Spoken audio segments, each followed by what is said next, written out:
In 1953, the United States and Britain overthrew a democratically elected government. Not in secret, not by accident. They planned it. They funded it. They executed it. And the reason they did it had nothing to do with democracy or terrorism or nuclear weapons. It was about oil. And the man they destroyed had only done one thing wrong.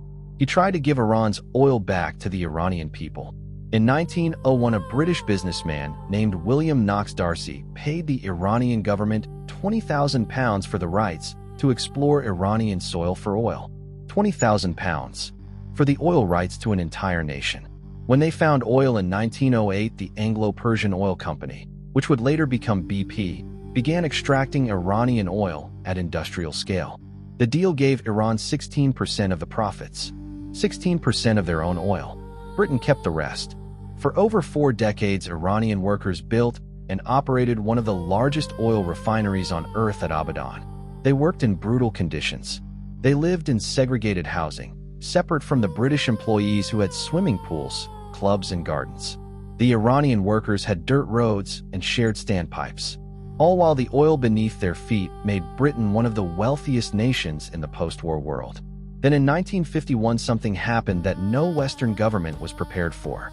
Iran held a democratic election, and the Iranian people elected Mohammad Mosaddegh, a 70-year-old lawyer and politician who had spent his entire career fighting for one thing: Iranian oil for Iranian people. Within weeks of taking office, Mosaddegh went to parliament. He proposed nationalizing the Iranian oil industry, taking it back from the Anglo-Persian Oil Company and returning it to the state. The Iranian parliament voted unanimously in favor. Unanimously. The entire democratic will of the Iranian people expressed in one vote. The oil belongs to Iran. Britain's response was immediate. They called it theft. They called Mosaddegh a communist, a madman, a threat to the free world.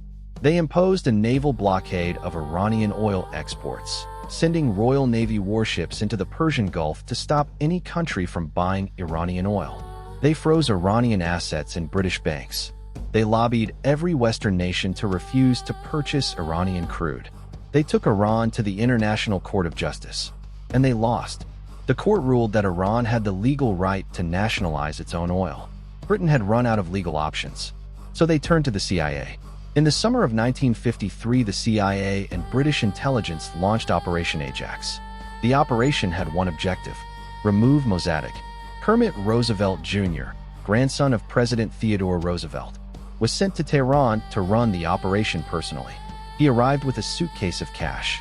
That cash was used to bribe Iranian military officers, to pay street agitators to create chaos in Tehran and make it appear that Mosaddegh had lost public support, to fund Iranian newspaper editors who published stories portraying him as a communist threat.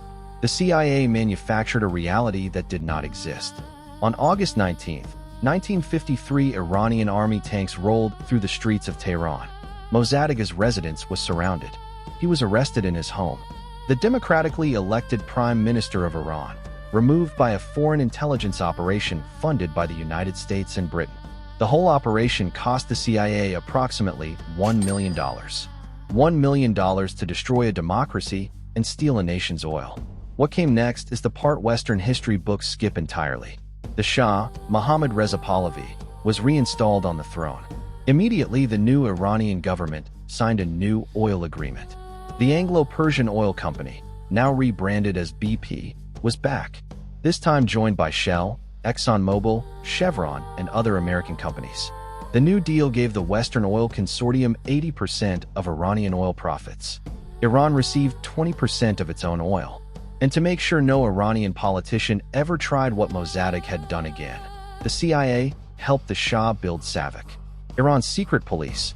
SAVAK tortured and killed thousands of Iranian dissidents, journalists, academics, and activists over the next 26 years, with American weapons, American training, American approval, because a population living in fear cannot organize to take back its oil.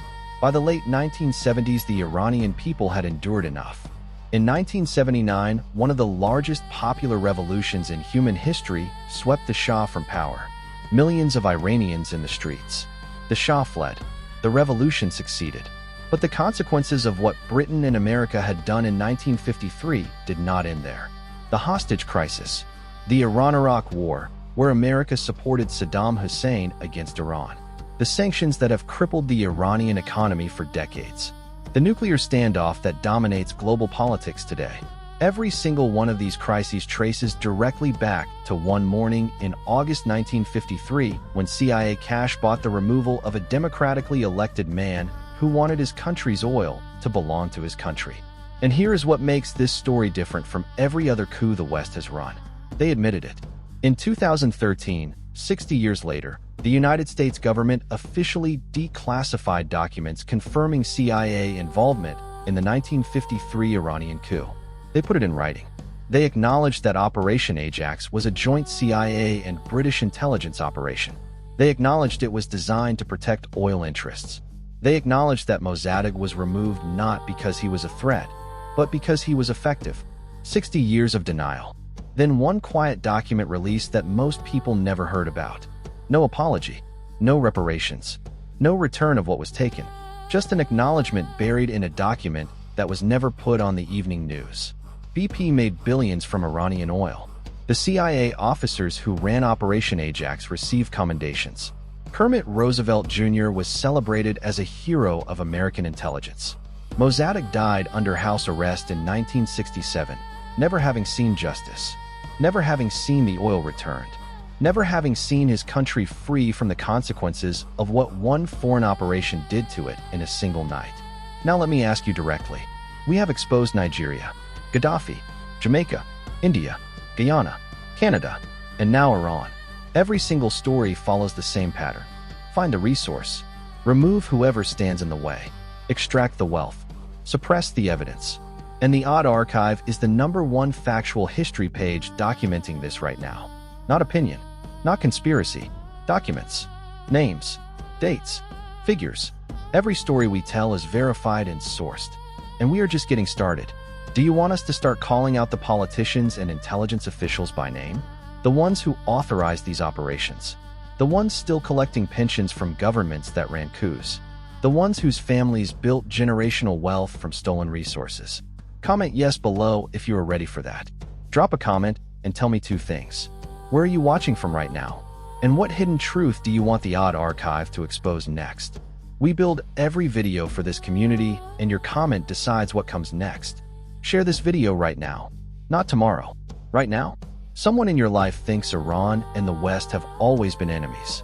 Share this and show them exactly when and why that started. One share from you puts this in front of thousands of people who have never heard the name Operation Ajax.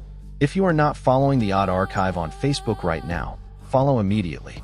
Facebook does not show our videos to everyone. If you are not following, you will miss the next one completely. Go to our Facebook page and leave us a review. Every review puts this content in front of more people who deserve to know these stories. Find us on YouTube and TikTok. Search official The Odd Archive and subscribe. Want to support the research and go deeper? The link to our digital research archive is in our bio. Follow, share, comment, review, because the next story we are about to drop involves a government still in power today, still collecting oil money, still silencing the same people. And we have the documents.